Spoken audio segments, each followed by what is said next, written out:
ভোরের আলো ফোটার আগেই বলিভিয়ার লা পাজের রাস্তায় শুরু হয় বাহারি শোভাযাত্রা। দিন গড়ানোর সঙ্গে সঙ্গে শহরের বিভিন্ন প্রান্ত থেকে জড়ো হতে থাকেন হাজারো মানুষ। ঐতিহ্যবাহী পোশাক, রঙিন মুখোশ আর বাদ্যযন্ত্রের তালে তালে নেচে ওঠেন তারা।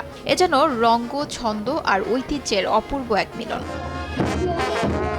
গ্রানপোদের বলিভিয়ার অন্যতম প্রধান একটি ধর্মীয় উৎসব। নানা কারণে গেল 2 বছর অনুষ্ঠিত হয় এই উৎসব। তবে অপেক্ষার অবসান ঘটিয়ে এবার উৎসব ঘিরেছিল বাড়তি উচ্ছ্বাস। এবার এতে অংশ নিয়েছে 74টি নৃত্যদল এবং প্রায় 87,000 নৃত্যশিল্পী। নৃত্যশিল্পীদের ভাষায় এটি শুধু একটি উৎসব নয়, বরং বলিভিয়ার সংস্কৃতি, ঐতিহ্য আর পরিচয় বিশ্বের সামনে তুলে ধরার সবচেয়ে বড় মঞ্চ।